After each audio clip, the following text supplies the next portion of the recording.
Good evening, everyone. Mata ki jai again. It was an interesting session. आज शाम से जब हम बैठे हैं यहाँ पे, तो thanks to ET to bring in eminent speakers, the people sitting in the audience today. What I see is that when we started the session, we had legislative branch. The IS officers were here. And then we had industry which had joined us. And now we have judiciary and executive branch along with the industry for us in this panel. I can't see Duggal Saab, but I hope he has already connected. Every time that we saw each of this session and the people who came and spoke about it, Duggal Saab, very good evening. आप mute पे है sir.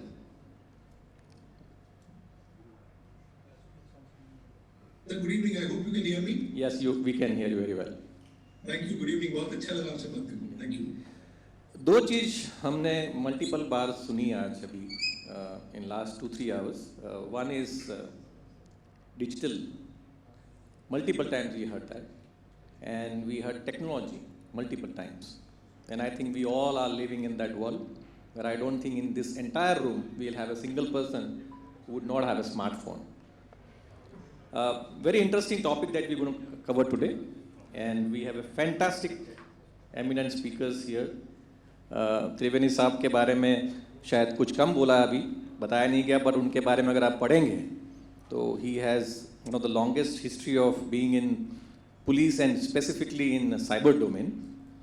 We had other two gentlemen, CISOs from two very big companies. One is from MasterCard, one is from the company Axis Bank. And then we have Duggal Saab, who's been a forefront from a judiciary side, and he has been in cybersecurity from many, many years. And of course, Rajesh ji, he has joined Rahul Mishra ji, who is advisor to the UP government. I just want to have a small perspective that would like to discuss before we jump onto the topic. From the longest time, we all in the industry have heard a terminology called people, process, and technology. And that's what we've been doing from many, many years. And that also brings to a very another thought that industry 1.0 journey to industry 5.0 journey has now begun. And in that, what has happened is that this entire people, process, technology has now reversed. Now what is happening is technology is defining the process, and process is changing the behavior of the people. And that has led to a many, many different the way we've been transacting. And pandemic also created a larger impact because of this, how it is moving. And we believe that the way of working has changed, sir. The way we transact has changed. When I say transact, we are talking about both the transaction, cashless transaction, or the way we used to do business. And the way we used to manage people and resources for us to do the business has completely changed. So I will start with the first question to all of you, and just take 1 minute from a cyber perspective status. How do you perceive current cyber threat and trends, sir? I'll start with you, Professor Saab. Just take 1 minute. In current threats and trends that you believe are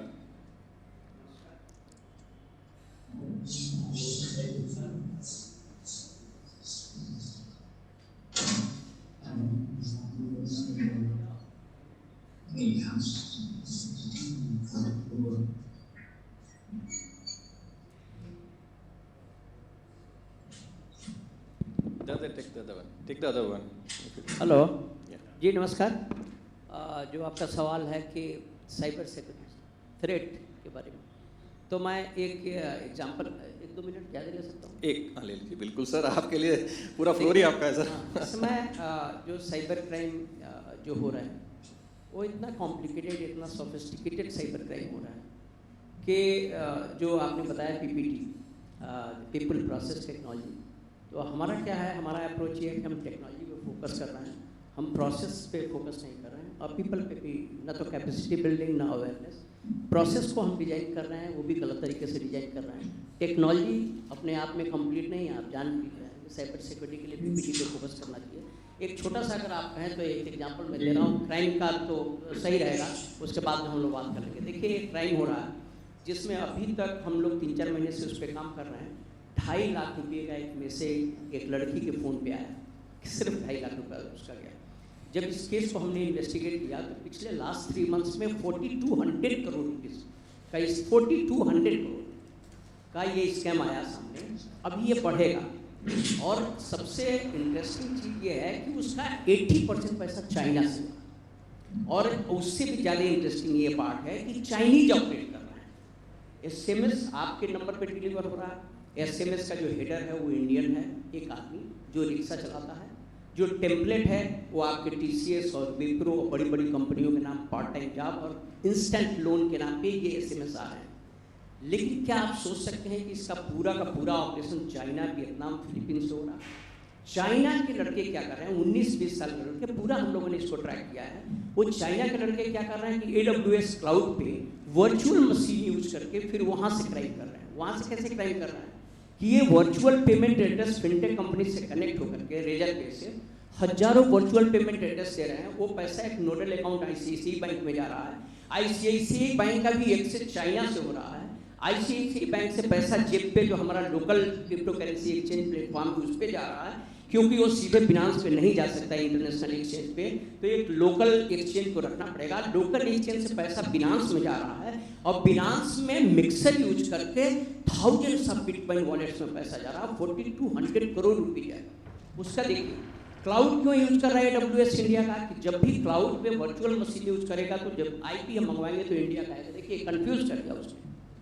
तो जब cyber security इस level पे चला गया, आप देखिए इसमें क्या है, हमारा जो SMS एग्रीगेटर है उसने एक्सेस दिया हुआ है। SMS जो एग्रीगेटर है उसका कोई रेगुलेटर नहीं है इंडिया में। पेमेंट गेटवे का कोई रेगुलेटर नहीं है इंडिया में। पेमेंट एग्रीगेटर का कोई रेगुलेटर इंडिया में नहीं है। Fintech company unregulated, partly regulated. तो ये जो प्रोसेस है, ये प्रोसेस है, इसको एक्सप्लॉइट करके Chinese 19, 20, 21 years old 4200 crore rupees का स्कैम करा। ये है टेक्नोलॉजी हम। तो अब चूंकि कभी टाइम तक मैं और बोलता सर, एक क्विक क्वेश्चन ऑन दिस। आपका जो विक्टिम है वो आपके अभी तक के करियर में who is the youngest victim that you have who had come forward with a victim की विक्टिम? सबसे यंगेस्ट विक्टिम आपके साथ? विक्टिम तो आज क्रिमिनल तो बताया सर ने कि भाई बहुत वर्ल्ड वाइड बैठे हुए हैं। क्रिमिनल तो 13 years old 14 years old hacker हैं जिनको हमने अरेस्ट किया। अरेस्ट करने के बाद मम्मी पापा को बुला के छोड़ दिया कि वो hacking tools freely available hack करते हैं। बता दें अब जो वो तो बहुत ही आसान है। एक लड़का मेरे ऑफिस में आया और उसने कहा, ऑफिस में मेरा बेटा इंजीनियरिंग का फॉर्म भर रहा था, 50 या 100 रुपये फीस थी। उसने कहा सर पैसा मत दीजिए, मैं हैक करके दे रहा हूँ। तो मैंने कहा तुम क्या करते हो? कहा साहब मैं हैकर हूँ। तो मैंने कहा क्या क्या करते हो? कोई भी वेबसाइट बताइए मैं हैक कर दूँगा। तो उसने मेरे सामने हैक कर दिया। उसकी उम्र 16 साल। अभी आज की डेट में भी उसको हम लोगों का एक तरह का उसको सही रास्ते पे लाके आज एक कंसल्टेंट हम लोगों ने रख लिया है। वो हम लोगों के लिए काम करता, बहुत ही ब्रिलियंट लड़का है। सुनिए आप दुनिया में केविन मिटनी का नाम सुने होंगे, ये ऑल्सन का नाम सुने होंगे। दुनिया के सबसे बड़े हैकर्स हुए जिसको FBI ने अरेस्ट किया, बाद में बेल आउट करा के अपना कंसल्टेंट बना दिया, क्योंकि ये ब्रेन है, हमको इसको यूज करना है। तो उस लड़के ने एक बहुत ही इंटरेस्टिंग है, मैं 1 मिनट और लूँगा। 3 वेबसाइट के मैंने एक कंपनी के CEO को बुलाया, 2 और एक इंश्योरेंस कंपनी थी उसके यहाँ के लोकल जो हेड थे उनको बुलाया, एक और कंपनी को बुलाया। मैंने कहा ये जनरल इंश्योरेंस हेल्थ का हेल्थ की पॉलिसी बना के दो। 9,000 रुपीज़ का इमीडिएटली उसने हैक किया। 9,400 की एक पॉलिसी डॉक्यूमेंट क्रिएट करके, सर आपको पॉलिसी डॉक्यूमेंट मिल जाएगा, आपने पैसा तो हमको नहीं दिया। कहा नहीं। मैंने कहा इन पे रिचार्ज करो। तो दूसरा जो टेलीकॉम कंपनी के CTO थे, मैंने कहा इनके फ़ोन पे रिचार्ज करो। उसने तुरंत 1000 से रिचार्ज किया। सर देखिए आपका बैलेंस बढ़ा है कि नहीं 1000। तो उसने देखा आ गया उनके मैसेज पे कि 1000 बढ़ा हुआ। मैंने कहा ये कंपनी है जो टेलीकॉम सर्विस में प्लस टेलीकॉम के इक्विपमेंट्स भी देती है। मैंने कहा एक मोबाइल फ़ोन बढ़िया वाला खरीद के दो इनको। उन्हीं की वेबसाइट हैक करके और उन्हीं की, अब सोचिए CEO रहेंगे अधिकारी, उन्हीं के एड्रेस पे कहा सर 18,000 का मोबाइल आपके घर पे मिल जाएगा। तीनों हैक किया। तो लोगों ने कहा सर इस बच्चे को दे दिए। मैंने कहा नहीं ये बच्चा नहीं जाएगा। आप अपनी जो आपके सीसो हैं, जो आपकी चीफ टेक्नोलॉजी अफसर है, आप उसकी मीटिंग कीजिए कि आपके इस वेबसाइट में क्या फ्लॉ है। और फ्लॉ 6 महीने तक मैं बार बार रिमाइंड करता था तीनों में कि आ जाओ एक बार बताओ तो कि क्या बैकएंड पे प्रॉब्लम थी, आखिर ये लड़का कैसे हैक कर लेगा। और लड़का क्या करा मैं बता रहा हूँ, 12 साल का लड़का कैसे करता है। 12 का लड़का करता है वो डेटा टेम्पर टूल आता है, फिडलर आता है, बर्ब सूट आता है जो नेटवर्क स्कैनिंग टूल है। अब नेटवर्क स्कैनिंग टूल किसी वेबसाइट पे रन करा के पैकेट को कैप्चर करके फील्ड 10,000 की जगह पे 1 रुपया डाल दीजिए और 1 रुपया पे करके निकल जाइए, सामान डिलीवर हो जाएगा। तो ये बताइए इसको सीख करिए एक बच्चे को कितना उम्र का होना चाहिए, 10 साल, 12 साल, 13 साल का बच्चा कर लेगा, 5 साल का बच्चे को सिखा देंगे वो कर लेगा, अगर 7 साल का लड़का है। तो ये है क्राइम का ये नेचर हो गया। धन्यवाद उधर पवन दुग्गल साहब, आपने सुना सर ने क्या कहा? दुग्गल साहब,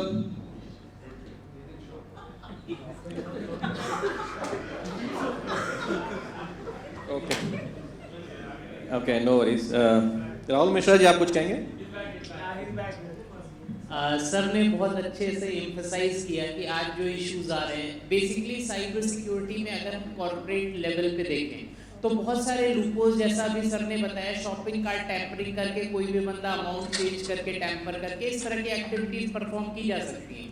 बट इसको रोकने का तरीका क्या है? इसी तरह से बहुत सारे कॉर्पोरेट्स का डेटा हैक करके कई सारे साइबर क्राइम्स आजकल किए जा रहे हैं। जैसे फ्यू डेज बैक एक केस आया जिसमें एक लेडी के पास एक फोन कॉल आया और उससे कहा गया कि आपने हमारी वेबसाइट से एक दिन 5,000 का सामान खरीदा, एक दिन 2,000 का, ये प्रोडक्ट्स आपने परचेज किए और आपका लकी ड्रॉ में आप सेलेक्ट हुए, आपका घर का एड्रेस ये है, आपका मोबाइल नंबर ये है और आपको ये पर्टिकुलर प्राइस मिलने वाले, सिर्फ आपको 1,000 रुपीज जमा करने हैं। जैसे उसने 1,000 जमा किए, फिर उसको 5,000 का लालच दिया गया, 10,000 का, इस तरह से करके उससे 33,000 रुपीज डिपॉजिट कराएगा। अभी रिसेंटली 1 हफ्ते पुराना केस है। इस तरह के केसेस, और आजकल बहुत सारे जो लोग रिटायर हो जाते हैं उनके पास फोन कॉल आता है कि सर आप रिटायर हो गए हैं, आपकी पेंशन इतनी आ रही है, 69,302 रुपीज बन रही है, आपका आधार कार्ड का नंबर ये है और अगर आपने तुरंत एक ऐप डाउनलोड नहीं की तो आपकी पेंशन आना बंद हो जाएगी। तो उस केस में पेंशन का डेटा कहाँ से लीक हुआ? वेबसाइट से लीक हुआ। ऐसा क्यों हो रहा है? क्योंकि हम लोग वेबसाइट्स को डेवलप कर रहे हैं, टेक्नोलॉजी को इस्तेमाल मिला रहे हैं, but we are not knowing the what can be the pros and cons of that. हमें पता होना चाहिए कि वेबसाइट अगर हम बना रहे हैं तो उसमें बहुत सारे लूपहोल्स हो सकते हैं। इसके लिए regular third party security audits perform किए जाने चाहिए, स्पेशली सर्टेन एम्पैनल्ड कंपनीज के थ्रू, जिससे वेबसाइट में क्या लूपहोल्स है उनको दूर किया जा सके और वेबसाइट्स को सिक्योर किया जा सके। क्योंकि अल्टीमेटली इससे ऑर्गेनाइजेशन की इमेज भी खराब होती है कि ऑर्गेनाइजेशन अपना डेटा मार्केट में लीक कर रही है। तो जो ऑर्गेनाइजेशन अपनी साइबर सिक्योरिटी पे फोकस नहीं कर रहे हैं उनकी इमेज अल्टीमेटली टैर्निश हो रही है इस पर्टिकुलर इंसिडेंट से। जैसा अभी सर ने बताया, रेजर पे की इमेज बहुत खराब हो गई मार्केट में क्योंकि उन्होंने कुछ सिक्योरिटी प्रिकॉशंस नहीं लिए और ऐसे तमाम केसेस आए। आप सबने न्यूज़पेपर्स में पढ़े होंगे कि बहुत बड़ा फ्रॉड परफॉर्म किया गया using Razorpay gateways. Thank you. Rajesh ji, Duggal ji आप आ गए online? Can you hear us? अच्छा, ओके सर, तो आप अभी स्टार्ट विथ यू देन, आप रिमोटली कनेक्टेड हैं। We were just trying to get some perspective on what is that you are seeing as a cyber threat and trends in your last couple of years, in also in pandemic. Well, I can tell you one thing, that we are in the midst of a world एक भंवर के अंदर हम हैं, लेकिन हमको पता नहीं है कि हम भंवर में फंस गए। तो जितनी जल्दी हम जाग जाएंगे वो पहला कदम होता है सेल्फ रियलाइजेशन के प्रति। और कोविड-19 के आने के बाद तो जिंदगी पूरी तरीके से बदल गई है। I've recently written a book. It's called New Cyber World Order Post COVID-19. And in this book, I've argued that by the time nations are victorious against the current and subsequent wave of COVID-19 infections, we will enter into a new cyber age, where a new cyber world order will await us. और इस नए cyber युग में cyber सुरक्षा की सेंधें हम लोगों के लिए डेली डिफॉल्ट नॉर्मल होने वाली है। साइबर क्राइम जो है हमारे लिए डेली कंपेनियन बनने वाला है। और इस संदर्भ में मैं देखता हूँ कि इंडिया में जितना काम होना चाहिए वो नहीं हो रहा है। The reason for this is very, number one, we always believe in giving lip service to cyber security. Number two, as a nation, we have never really gone in the direction of coming up with a dedicated law on cybersecurity. We've always invariably wanted to piggyback on a general legislation, being the Information Technology Act 2000.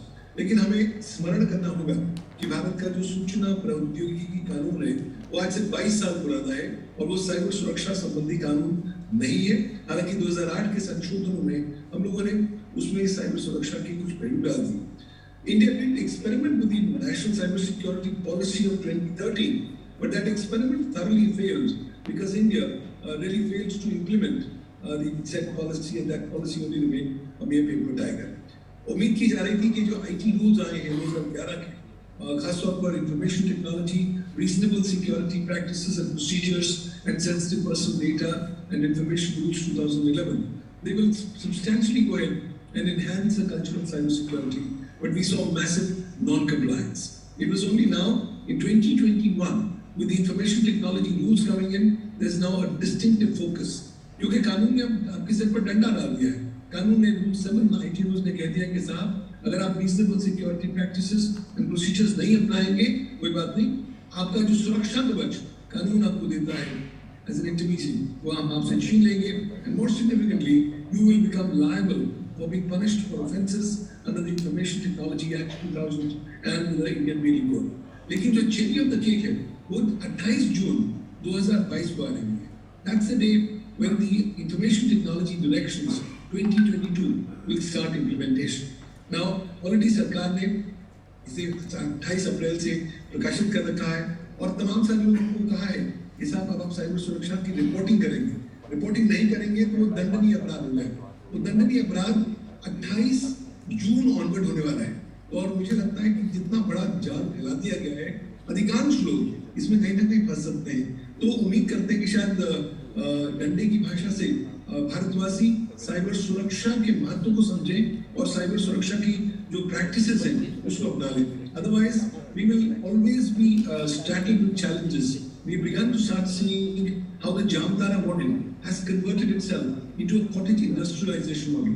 आज छोटे-छोटे शहरों कस्बों में आप पाते हैं कि Jamtara model को लगातार रेप्लिकेट किया जा रहा है बहुत आसानी से, और क्योंकि कानून कुछ नहीं कर पाया है इसलिए लोगों को लगता है कि हम जो कुछ करना चाहें कर सकते हैं. लेकिन अगर हर 11 सेकंड में एक कंपनी आज रैंसमवेयर की शिकार बनती है तो ये एक बड़ा अलार्म सिग्नल है हम सबके लिए.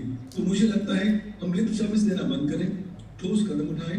अधिकांश कंपनियां जो हैं वो ISO 27001 कंप्लायंट नहीं है. Information technology act specifically the IT rules mandate all intermediaries to be ensuring compliance with reasonable security practices and procedures, which is ISO 27001. But gap बहुत ज़्यादा है, इसलिए जितनी जल्दी इस गैप को रियलाइज करें और हम इस पर फोकस करने का प्रयास करें उतना अच्छा. Thank you sir, thank you. आपने बहुत अच्छी बात बताई और आई थिंक मेरा जो सेकंड क्वेश्चन शायद आपके लिए था आपने शायद आंसर अभी दे दिया उसका. बट हाँ, ये बहुत ही ज़रूरी चीज़ है कि you know over the period of time the law that we are talking about has to play a very very important role. And जितनी जल्दी हम जागेंगे इतनी जल्दी हमारे लिए अच्छा रहेगा. उसी पे राजेश थापर जी, आप you know you been serving your customers and in fact both of you, even Joy Sekri and all, both of you, आपने तो पूरा आप समझो कि स्कैम का पूरा लाइफ साइकिल देखा है. आप बैंकिंग फ्रॉड से लेके या ट्रांजेक्शन फ्रॉड से लेके, just what's your view on this? Transaction fraud is just one kind of cyber crime and sir ने काफी डिटेल में वन ऑफ दोस सिनेरियोस बताए. आई फील जो थ्रेट लैंडस्केप है, while the end result is monetary for the banking industry, but दूसरे areas में भी there are a lot of threats that are seen. And the threat landscape जो इसमें मैं देख रहा हूँ, it is more on what was trusted yesterday is actually the attackers are today. जिसको आप ट्रस्ट करते थे, आप किसी प्रोडक्ट को ट्रस्ट करते थे, टूल को ट्रस्ट करते थे, किसी वेंडर को ट्रस्ट करते थे, वो रास्ता बनता है आपको. Most of the breaches the recent past have happened with that. So supply chain risk is one बोलते हैं. So supply chain is a cause of concern. You have to trust a vendor, the software that he gives, but that has become convenient. So that's one factor that I see the threats actually involved. Second area is primarily on the denial of service area. So which is not a fraud immediately, but it's a denial of service to the customer, जिसको कि expected है कि आपका channel 24/7 उसके लिए चल रहा होगा. That is another area where you see a lot of trends. While there will be mitigations that will be there, but that's a challenge you all the time are concerned, especially when geopolitical areas में कुछ concerns आते हैं, तो we get notifications from government, we get notifications from various stakeholders that this is something which will hit all the critical infrastructure organizations. ये जो 6 घंटे का नया रूल आया है उसके बारे में क्या कहना है? या से बैंक्स के लिए 6 आवर्स का रूल कोई नया नहीं है. आरबीआई ने बैंक्स के लिए 2 से 6 घंटे का जो रूल है वो 2016 में ही फाइनल कर दिया. तो only difference that has now come in, जो कि हम सर्टेन को भी रिप्रेजेंट कर रहे हैं, दैट आप एक्सप्लिसिट कर दीजिए किस तरह की कैटेगरी ऑफ इंसिडेंट्स आपको रिपोर्ट करवाने. बिकॉज हमारे पास रिकॉग्निजेंस होता है जिसमें कि आपके फायरवॉल पे आपको इनबाउंड ट्रैफिक दिखता रहता है. somebody or another is trying to probe you. अभी जो उन्होंने 27 कैटेगरी ऑफ इंसिडेंट दिए हैं, which is the superset. अगर आप वो सारे हर ऑर्गेनाइजेशन है, it's not only the banks, not only सबके लिए हो गया. बॉडी कॉर्पोरेट, which भी किसी का बाहर होटल वाला है या एक छोटी सी दुकान लेके जिसका कंप्यूटर चल रहा है, वो भी उसको भी रिपोर्ट करना है. Is our infrastructure ready? And do we really want to inform everything which is just an event that is seen? That is something we need a clarity. But otherwise, 6 hours restriction के ऊपर bank को, I don't think so. There is a larger challenge because RBI has been checking, investigating, and whenever they come outside, they do review that are we reporting or not. So that's not a new thing for the banking sector, but for other sectors, yes, it's a transformation. Joy, इसी बात पे अगर आप आगे sir जो कह रहे हैं, आई एम श्योर आपका भी शायद थॉट प्रोसेस और I would say the experience would be similar.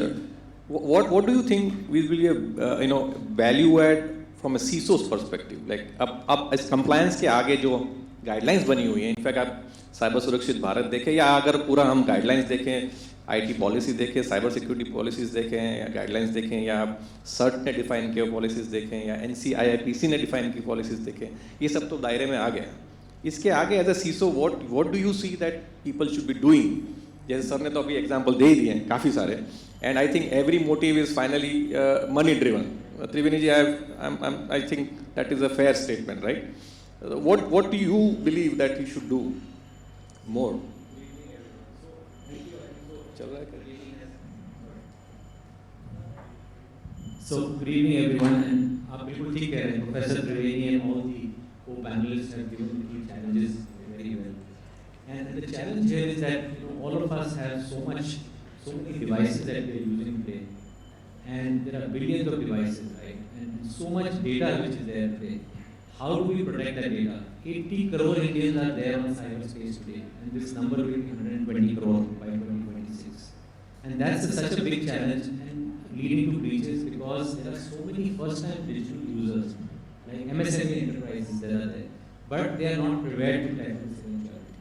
Right? And as you said, one of the key things, and as everybody mentioned, is the awareness on the threat vectors. While the government of India and the private sector is doing so much, but still I feel there is a lot of opportunity to create awareness in Tier 2, Tier 3 and beyond. And the first time digital users. With the pandemic and COVID which came 2 years back, people were really worried about getting in the digital arena. That I should have a website and offer my services to the customers. But at the back end, they were not prepared to meet this eventuality.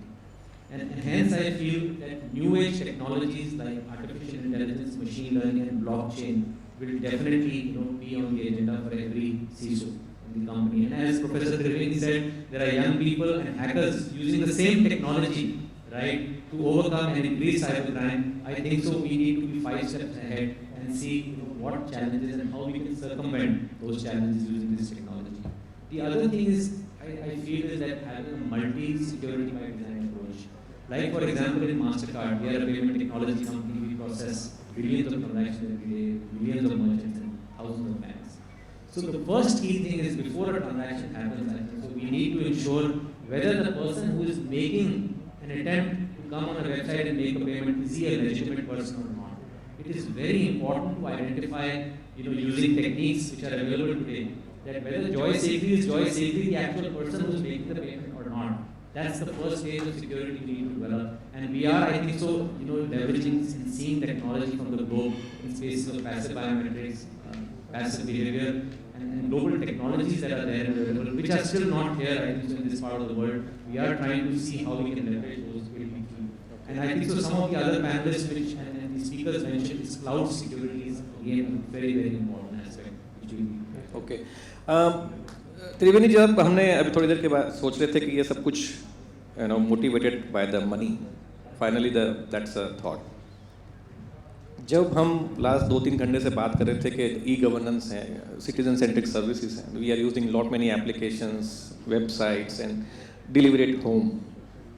हमने एक example देखा था कि हम discuss कर रहे थे कि एग्रीकल्चर में भी हम IoT आ गया है, एनालिटिक्स आ गया है।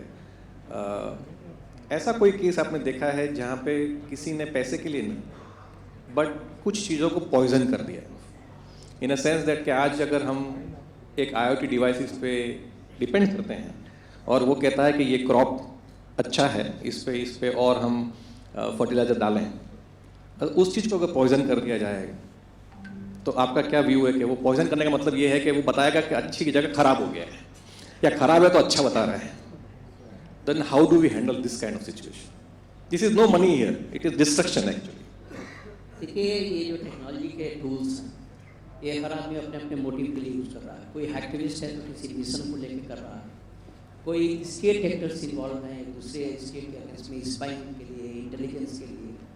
कुछ बच्चे हैं जो सिर्फ पैसे के लिए, अदरवाइज आप कॉर्पोरेट वॉर देखिए, एक दूसरे को डिफेम करने के लिए, ब्रांड डिस्टर्ब करने के लिए। कॉर्पोरेट इंटेलिजेंस में आप देखिए उनकी प्लानिंग क्या है, उनकी स्ट्रेटजी क्या है। तो हर आदमी अलग अलग तरीके से यही टूल्स जो हमारे जो इसको हम क्या बोलेंगे, जो क्राइम टूल किट कहेंगे, इसको यूज कर रहा है। अब जो ये टॉपिक है, इस टॉपिक को मैं बताना चाहता हूँ, ये टॉपिक है कि साइबर सिक्योरिटी बियॉन्ड कंप्लायंस। मैं कई ऐसे केसेज इन्वेस्टिगेट किया हूँ। तो एक ऑनलाइन एग्जामिनेशन, मैं कंपनी का नाम नहीं लूँगा, एक ऑनलाइन एग्जामिनेशन को मैं इन्वेस्टिगेट कर रहा था। तो जो उसका ओनर था, जो उसने एड्रेस दिखाया हुआ था कि ये हमारा एडमिनिस्ट्रेटिव ऑफिस है, हम यहीं से ऑपरेट करते हैं, तो और उसने सर्टिफिकेट क्या दिया था, ISO 27001, ISO 9001 और ISO 14001 बेस्ट इन्वायरमेंटल प्रैक्टिसेस के लिए, 9001 बेस्ट मैनेजमेंट प्रैक्टिसेस के लिए और ISO best cyber security platform. जब मैं गया रेड में तो देखा कि एक गैराज वो कंपनी ऑपरेट कर रही है। अब जब ये सर्टिफिकेट किसी ने इशू किया तो हमने पूछा, तो उसने कहा कि साहब ये सर्ट पैनल जितने ऑडिटर हैं, इसमें मैं 100% की तो बात नहीं कर रहा हूँ, लेकिन आपको 10%, 50-20% ऐसे ऑडिटर हैं जो सिर्फ आपसे टाइम लेंगे, आज आपने रिक्वेस्ट की और वहीं बैठे, दिल्ली से बैठे आपको 20,000 25,000 जो आप निगोशिएट करेंगे, आपको सर्टिफिकेट इशू कर देंगे। तो अगर सिर्फ कंप्लायंस में हम इंटरेस्टेड हैं, जैसा मैंने बताया, साइबर सिक्योरिटी केवल टेक्नोलॉजी इशू नहीं है, ये पीपल और प्रोसेस ओरिएंटेड। क्योंकि मैंने अभी आपको बताया 4200 करोड़ का क्राइम हो रहा है। वो क्यों हो रहा है? क्योंकि मिनिस्ट्री ऑफ डॉट ने एक DLT प्लेटफॉर्म बनाया और DLT ब्लॉकचेन बेस्ड प्लेटफॉर्म है। हमने क्या काम किया कि पूरे बल्क के SMS को रेगुलेट करने के लिए एक ब्लॉकचेन बेस्ड हमने प्लेटफॉर्म बनाया और देखिए कितने बड़े लेवल पर मिसयूज हो रहा है कि वो blockchain based DLT platform being misused bye cyber criminals sitting in Vietnam and Philippines and China and I have got the evidence, I approved before agency. तो अब सोचिए, प्लेटफॉर्म क्रिएट करने से नहीं होता। साइबर सिक्योरिटी का सोल्यूशन हमने CM बनाया। हम अभी यही क्रिटिकल इंफ्रा काम वो कर रहे हैं। मैं एक पावर सेक्टर से रिलेटेड गए हैं। मैंने आपका शौक है? क्या शौक नहीं। मैं डेटा सेंटर पे गया इन्वेस्टिगेट करने के लिए। मैंने कहा वो कौन सी टीम है जो आपका CM का डेटा वगैरह रीड करती है, फायरवॉल पे जो डेटा आता है, IDS क्या होता है, IPS क्या होता है, कौन रीड करता है, कौन रिप्लाई करता है, ब्रीच नोटिफिकेशन, तुम्हारी स्ट्रेटजी क्या है, कैसे तुम वो करते हो? कुछ भी, कोई सेंस नहीं। बैंक में जाता हूँ, बैंक में पूछता हूँ RBI ने कोई इन्फॉर्मेशन सिक्योरिटी मैनेजमेंट सिस्टम, नहीं पता। आप इंश्योरेंस वाले से पूछिए, तुम्हारा IRDA ने गाइडलाइंस जारी की है इन्फॉर्मेशन सिक्योरिटी मैनेजमेंट, नहीं पता। कारपोरेट में साइबर क्या है? कारपोरेट में सिर्फ CISO जानते हैं, ब्रांच मैनेजर को जानना चाहिए। ये साइबर सिक्योरिटी, ये ऊपर बोर्ड लेवल से लेकर के down the level, clerk level तक साइबर सिक्योरिटी इशू है। It's complete. ये सच कह रहे हैं सर, मतलब ये तो I am sure everybody sitting in this room would agree कि मतलब cyber security is no more function for CISOs or the CIOs of the organization. I think it has to go to the last person on the entire, not only last person, I think every citizen has to be educated about how they can manage this. Duggal Saab, can you hear me? जो हम बात कर रहे थे कि everything is motivated through a monetary ways. Now, from your perspective, since you defend so many of your corporate clients or individual clients, आपने इस तरह की कोई चीज़ देखी है जहाँ पे it's a non-monetary kind of a situation and any advice that you may have for the companies and organization to look from that perspective. Well, traditionally we have seen, earlier we used to see cases where people would hack or breach cybersecurity for demonstrating their technological superiority. But over a period of time, that trend completely diminished. Right now, what we see is nothing but either monetary value or value of diminishing the utility of a particular device or network is what's invariably the primary moving factor.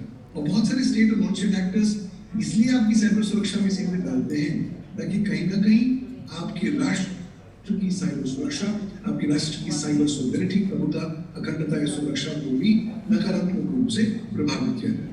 But ultimately, I think at the end of the day, we all have to begin with the fact that we are not doing enough on cyber security. And I've been talking for the last more than a decade that the Indian IT Act needs to be specifically amended to bring in specific detailed elements and provisions pertaining to cyber security. चलिए आज शुरुआत हुई है ये IT direction 2022 जिसके बारे में इतना हंगामा हो रहा है. मैं आपको यकीन से बता सकता हूँ कि अगर आप इंडिया में आज अगर आप 100 कंपनी ले लीजिए रैंडमली तो आप पाएंगे कि 100 कंपनी में से लगभग 80 ऐसी होंगी जिन्होंने ना तो IT डायरेक्शन 2022 के बारे में सुना है और ना उसके लिए तैयारी कर रहे हैं. सो जब हमारे इतनी रैंपेंट नॉन कंप्लायंस नजर आ रही है तो आवश्यकता कहीं ना कहीं लोगों में जागरूकता फैलाना है. पहली चीज तो ये समझ लीजिए कि जो IT डायरेक्शंस 2022 आई है ये अपने साथ क्रिमिनल लायबिलिटी का फ्लेवर लेकर आई जो पहले नहीं कभी होता था. We first had the IT act in 2000. IT act में केवल एक ही चैप्टर था, चैप्टर नंबर 11, जिसमें आप विभिन्न प्रकार के ऑफेंसेस को आप परिभाषित कर चुके थे. But substantially speaking, there was no penal consequences outside the cyber crimes that were defined under Chapter 11. Then came the IT Amendment Act, which further, I believe, were instrumental in the current completely devastated position that we are in. IT amendments ने संशोधनों ने historically एक गलती कर दी जिसका खमियाजा आज भी भारत भुगत रहा है.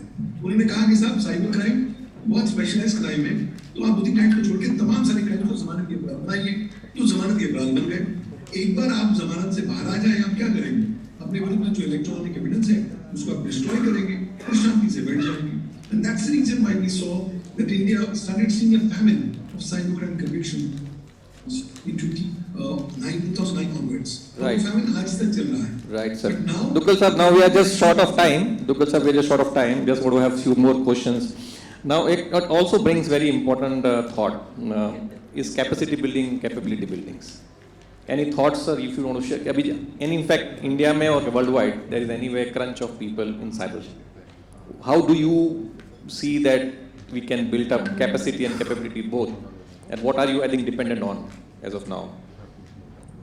From practitioner perspective, मैं ये बोल सकता हूँ आज demand supply gap बहुत ज़्यादा है and we have not only when we want to hire people, we don't get talent. We get a lot of CVs, but we don't get talent. Correct. Okay, what people we have, if they become talented, they look out. We have talent, right? But that doesn't stop us to prepare them for facing those technological adversaries which are coming up. Understood. और technology इतनी तेजी से बढ़ रही है, मतलब cloud security एक बेट है, हमारा पूरा डिजिटल इकोसिस्टम ही चेंज हो रहा है, डिजिटल ट्रांसफॉर्मेशन मैकेनिज्म में. अगर हमारे बंदे उतनी तरह से उस सारे फैक्टर्स को नहीं समझेंगे, like the cases which sir was mentioning on application security vulnerability, वो सारी चीजें इक्विप कराने के लिए आप अपने इंटरनल रिसोर्सेज को you have to keep giving them those skill enhancements, but that will only cover up temporary gap. I think more important is the chain of universities and colleges nurture some of these skills, and there are very few colleges today. If I go for campus, मेरे को 7-8 institute ऐसे मिलते हैं जहाँ पे कि मैं जाके सिक्योरिटी स्पेशलिस्ट उठा पाता हूँ, जिसको बोलूँगा 6 महीने में ट्रेन करूँगा, एटलीस्ट ये काम कर सकते हैं. जी त्रिवेणी जी, इसी क्वेश्चन का आपको मैं एक क्वेश्चन पूछता हूँ. जैसे कि आपके फोर्सेस में आई एम श्योर आपने तो शायद सेल्फ पैशन के शायद लेके तहत लेते हुए आपने ये कदम उठाया कि आपने मल्टीपल सर्टिफिकेशंस किए हैं, आपने इंटरेस्ट लिया, but is there any specific organised way of creating cyber force और cyber warriors in our maybe UP government or any government kind of initiatives in that area? देखिए हमारी उत्तर प्रदेश पुलिस जो है हम लोग ट्रेनिंग का ये लगातार ये कंटिन्यूस प्रोसेस है, लगातार हम लोग ट्रेनिंग पे फोकस किए हुए हैं। यहाँ तक हम लोगों ने कह दिया कि जो साइट्रेन है, हमारे यहाँ जो साइबर कॉप्स हैं, जो हमारे साइबर क्राइम पुलिस जो 100% मैंडेटरी मैंने बना दिया कि आपको सर्टिफाइड होना ही है, नंबर 1।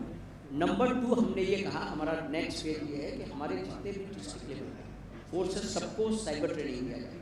और इसी सिलसिले में मैं बताऊं कि हमारे साइबर कॉप जो कांस्टेबल रैंक के हैं और ये हेड कांस्टेबल रैंक के बहुत ही लोअर लेवल के, मैं यकीनन कर सकता हूं कि IIM IIT में लेक्चर दे सकते हैं, बिकॉज वो ग्राउंड पे काम करते हैं। हमने उनके लिए कोर्स डार्क वेब कैसे ऑपरेट करता है ये भी मैंने कराया है, क्रिप्टो करेंसी क्या होता है ये भी मैंने उनको बताया है, ओपन सोर्स इंटेलिजेंस कैसे है और आपके थ्रेट अटैक कैसे हो रहा है, इसकी पूरी एनालिसिस मैंने उनको सिखाई है। और मैं सर्दिया 2-3 ऐसे लड़कों को बहुत ही लोअर लेवल के हैं, वो किसी को भी पढ़ा सकते हैं।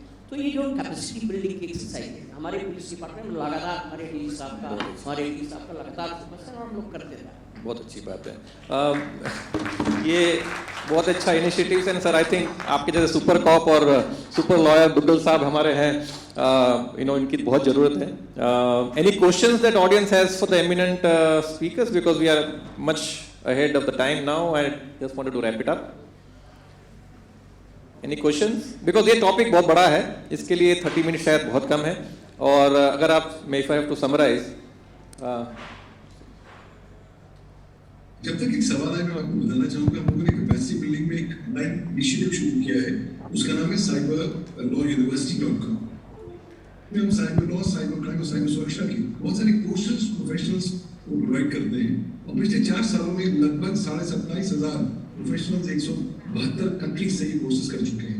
ये आपको बताते हैं कि जितना हम ज़्यादा साइबर कैपेसिटी बिल्डिंग में इन्वेस्ट करेंगे उतना हमारे लिए अच्छा। Sir, So one quick question addressed to Professor Triveni Singh जी।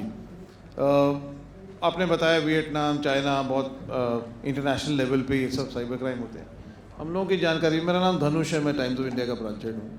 हमारी जानकारी में ये भी आया कि यूपी में एक बहुत लोअर लेवल पे, लोकल लेवल पे ये साइबर गैंग्स ऑपरेट करती हैं।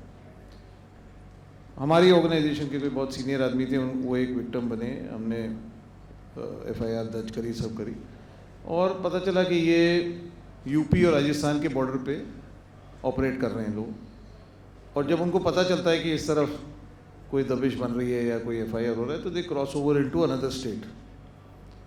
सो while the state police might be doing a lot of great work, and I know you're doing a lot of great work, अगर इस टाइप के, तो मुझे वो पुराना टाइम का ज़माना याद आ गया कि जब डकैत जो है वो चंबल से कभी MP में चले जाते थे, जब वहाँ ज़्यादा प्रेशर बनता तो यूपी में आ जाते थे। तो मैंने कहा ये तो उसी टाइप का मामला चल रहा है अभी। सो क्या एक नेशनल फोर्स की या एक synergy between different police, state polices की ज़रूरत है?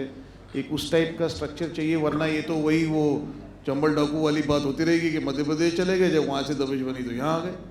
तो इसके बारे में थोड़ा बहुत ही अच्छा क्वेश्चन है। देखिए, चूँकि मैं आपको बताऊं कि साइबर क्राइम की हम लोगों ने जब एनालिसिस की तो 80% हमारे क्रिमिनल्स जो है अदर स्टेट के थे। आपने सही कहा। इसके लिए मेचे ने बहुत अच्छी इनिशिएटिव ली है। उसने लास्ट 2 ईयर्स में एक I4C बनाया है, Indian cyber crime coordination centre. वो कोऑर्डिनेशन सेंटर में 8 सीनियर डायरेक्टर रैंक के अधिकारी है, कोई रिसर्च टीम हेड कर रहा है, कोई कोऑर्डिनेशन हेड कर रहा है। तो मैं सिर्फ कोऑर्डिनेशन की बात करूँ, और तो उनके कोई कैपेसिटी बिल्डिंग कर रहा है। तो जो कोऑर्डिनेशन है उसके लिए ज्वाइंट टीम बनी हुई है। तो जैसे जो इंडिया के टॉप एक्सपर्ट्स हैं या जिनका बहुत ज़्यादा एक्सपीरियंस है, जैसे हम लोग बहुत ज़्यादा दिनों से काम कर रहे हैं, तो उस टीम के मेंबर्स हैं। तो ये जो आपने ये वाला बेल्ट बताया, मेवाती बेल्ट, जो न्यूड वीडियो और ये सब कर रहे हैं सब, तो इसमें हम लोगों ने ज्वाइंटली ऑपरेट किया है, राजस्थान पुलिस और हरियाणा पुलिस और यूपी पुलिस, और पूरा सपोर्टेड बाई MHA, और ज्वाइंट रेड करके हमें अरेस्ट करते हैं। उसी तरह एक जामतारा बेल्ट है, वहाँ के लिए एक ज्वाइंट इन्वेस्टिगेशन टीम बनी है जो MHA ने बनाया है। तो उसमें कौन है? बिहार है, झारखंड है, उत्तर प्रदेश है, और ये 3-4 वेस्ट बंगाल है। अब एक साथ हम लोग अटैक करते हैं और गिरफ्तार करते हैं, और उसमें काफ़ी हम लोगों को कामयाबी मिली, हज़ारों लोगों को गिरफ्तार किया गया। लेकिन प्रॉब्लम ये है कि ये 1000 लड़के नहीं है, करीब 20-25 हज़ार लड़के ऑपरेट कर रहे हैं, डेली बेसिस पे काम कर रहे हैं। आप कितनों को अरेस्ट करेंगे? इसलिए लगातार हमारी टीम तो लगातार एक कैंप करती रहती है झारखंड में। हमारी जो यहाँ की टीम है कोई ना कोई एक टुकड़ी हमारी पड़ी रहती है झारखंड में, जामतारा और वेस्ट बंगाल एरिया में, तो इंटर स्टेट कॉपरेशन भी मिलता है और प्लस एमएचए आज की डेट में बहुत ज़्यादा हम लोगों को सपोर्ट कर रहा है। ये ऑलराइट, एनी अदर क्वेश्चंस? बहुत इंटरेस्टिंग है, मतलब ये हम सोचते हैं कि 4-5 स्टेट का जो नाम बताया, हम सोचते हैं कि बेंगलोर में आईटी स्टाफ बैठा है हिंदुस्तान का, या we have learned people sitting across other various a cities, but जो काम हो रहा है वो शायद सी सिटीज़ में ही हो रहा है। तो ये बहुत ही एक नया डायमेंशन है। So if there is no questions, I can just summarise, Triveniji from executive branch, he is doing his best and I think load उन पे ज़्यादा है, काफ़ी ज़्यादा है, और जितना भी फोर्स ऐड करेंगे शायद उतनी कम पड़ेगी। सेम दुग्गल साहब जो कोशिश कर रहे हैं अपनी तरफ से from a judiciary point of view कि कितना हम स्ट्रॉन्ग बनाएंगे, it would really help the machinery for us to go forward. But I think जो काम बहुत बड़ा करना है वो लेजिस्लेटिव ब्रांच को करना है शायद, जो ये जितने भी हमारे आई थिंक सजेशंस हैं and the policies that we need to have has to really come into flow, which will really help us to finally have a better cyber सुरक्षित भारत। बिल्कुल सर। कारपोरेट इंडस्ट्री के सारे लोग हैं, सारे सीसो सी level के executives जो मैंने सुना, मैं सिर्फ ये जरूर कहूँगा कारपोरेट सेक्टर से कि आप आगे आए। रैंसमवेयर अटैक होता है, आप रैंसम पे भी कर देते हो, बताते रहो, इसलिए कि आपको ये लगता है कि हमारा ब्रांड रेपुटेशन मीडिया में एडवर्स पब्लिसिटी के डर से नहीं। मेरा मानना है आप कब तक हम देते रहेंगे फिरौती, कब तक फिरौती देते रहेंगे? आप ये अवेयरनेस जो है ना, आप सिर्फ सीसो और सीआईओ के लेवल पर मत छोड़िए और बोर्ड मीटिंग का एजेंडा मत बनाइए। मेरा ये मानना है एकदम डाउन द लाइन जाकर के सबको साइबर सिक्योरिटी अवेयरनेस हर लेवल पे होनी चाहिए, तभी हम हिफाजत कर पाएंगे देश की या अपने ऑर्गेनाइजेशन की या अपनी खुद की। A round of applause for the eminent speakers here. Thank you very much. And आप लोग जाइएगा मत, इसके बाद का सेशन और भी इंटरेस्टिंग है, again which will give you a different perspective from a smart city perspective and how this things are changing for national building. Thank you very much.